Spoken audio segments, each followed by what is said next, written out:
돈이 되는 경제 이야기도 짚어드립니다. 미국 트럼프 대통령이 한국의 철강과 자동차에 이어서 우리 주력 수출품인 반도체에도 품목 관세를 붙이겠다 예고를 했습니다. 파장이 만만치 않을 것 같습니다. 그래서 저희가 얘기를 좀 해볼 텐데 지금부터는 곽수종 리엔 경제연구소 대표와 함께 이야기를 해보겠습니다. 먼저 이미 여러 차례 의약품과 반도체 관세를 예고하는 그리고 동맹국을 대상으로 여러 목소리를 냈던 트럼프 대통령 목소리부터 들어보겠습니다. They're going to be tariffed at a very, very high rate, like 200%. So we're going to be announcing pharmaceuticals, chips. We've been taken advantage of for many, many years by countries, both friend and foe. And frankly, the friends have been worse than the foes in many cases. So 다음 달 1일부터 이제 25% 관세가 붙게 될 텐데, 근데 여기에 이제 플러스로 의약품이랑 반도체까지 지금 겨냥을 하고 있습니다. 양진 변호사님. 맞습니다. 아까 보신 영상에서도 이제 잠깐 나왔지만 의약품에 대한 품목별 관세와 관련해서 아마 이달 말 낮은 관세 부과를 시작으로 해서 제약회사들에게 1년 정도 제조 기반을 마련할 시간을 주고 그 이후에는 매우 높은 관세를 부과할 것이다 라고 이야기를 한 겁니다. 네. 지난 2월에 의약품에 대해서 구체적인 수치를 제시했거든요. 최대 200%를 제시했던 만큼 네.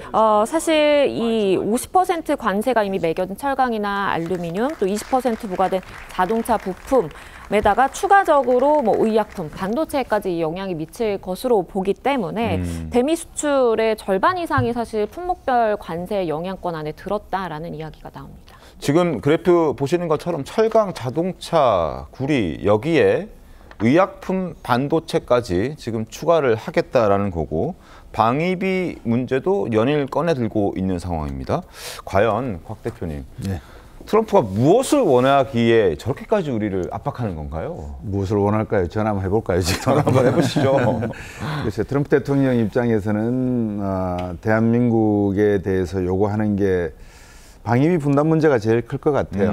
뭐 이런 관세 정책의 본질은 달러와의 기축통화 지위를 가정을 하는 건데 네. 그거는 이제 속내일 거고 건내로 지금 요구하는 거는 엄청난 양의 또는 규모의 관세를 부과하겠다. 방금 말씀하셨지만 반도체 비중이 8%가 넘어가고 네. 의약품 비중은 한 1.2%밖에 안 된다고 하지만 그래도 우리나라 의약 업계의 어떤 사활이 걸린 문제라고 생각할 수 있는 관세 규모 아니겠습니까? 네네. 200%면.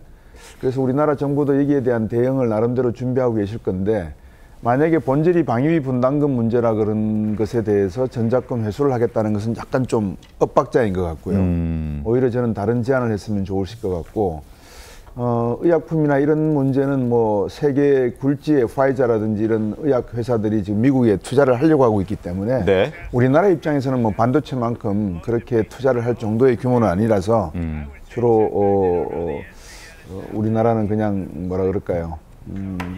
다른 내용으로 대응하는 방안이 낫지 않을까 저는 뭐 그렇게 생각하고 있습니다. 어떤 다른 대응을 좀 해야 됩니까? 뭐 그게 뭐 소고기나 이런 건가요? 소고기 같은 경우는 이명박 정부 때 앞에서 말씀을 주신 것 같은데 한미 FTA를 하면서 저희들이 이 30개월 미만의 소의 맞습니다. 경우에는 수입을 하는 걸로 했고 쌀 같은 경우에 일본에 대해서는 쌀 수입도 안 한다고 그러는데 일본도 그렇고 우리도 그렇고 WTO 체제에 들어가면서 전체 우리 한 40% 정도를 우리가 수입하고 있는 걸로 알고 있고요. 네.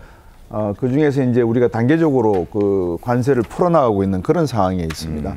의무 관세도 있고 그래서 지금 한 400만 톤인가요? 그 이상을 수입하게 될 경우에는 우리도 한 500% 관세를 매기고 있거든요. 쌀에다가. 그런 부분이고 사과 같은 경우 제가 보니까 사과는 우리가 지금 작년 같은 경우에 한 640만 달러 정도 수입을 했더라고요. 한 3,700톤 정도. 네. 그래서 이거는 이제 검역에 관련된 문제라서 검역이 8단계까지 있더라고요. 네. 제가 자료를 잠깐 보니까. 그래서 지금 2단계까지 통과를 한 상태라서 트럼프 대통령이 뭐 큰 규모도 아닌 사과 수입해라, 쌀 수입해라 이거 가지고 말씀하실 것 같지는 않고 아무래도 더 큰 뜻은 방위비 분담 문제가 더 액수가 큰 50억 달러를 내라고 하니 이건 독일과 맞먹는 규모의 군사비 분담을 하라는 것이니까 우리로서는 조금 생각을 해봐야 될 문제가 아닌가 싶습니다. 결국은 방위비군요.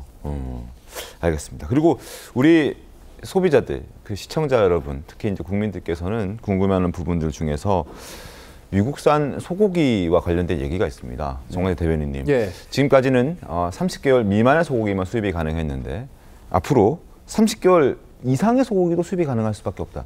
이게 굉장히 휘발성이 큰 이슈죠. 네. 사실 2008년에 광우병 사태가 발생했을 때 이런 여론을 지렛대 삼아서 우리가 30개월 이하의 송아지 단계죠. 네. 여기에만 수입을 허가하기로 했는데 지금 미국은 2024년도에 USTR이라는 곳에서 대표적인 대한민국의 비관세 장벽으로 이 소고기 30개월 원령 제한을 꼽고 있어요. 네. 그래서 이 부분과 관련해서는 이미 우리 국회 측에도 30개월 원령 제한을 풀어달라라는 식의 요구가 전달됐기 때문에 가뜩이나 지금 한우값이 이 산지에서 지금 안 좋은 상태거든요. 네. 이 부분과 관련해서 이재명 대통령에게 상당히 좀 어려운 숙제가 될 수도 있겠다. 이 관세 협상을 앞두고 현명하게 풀어가야 할 문제라고 생각합니다.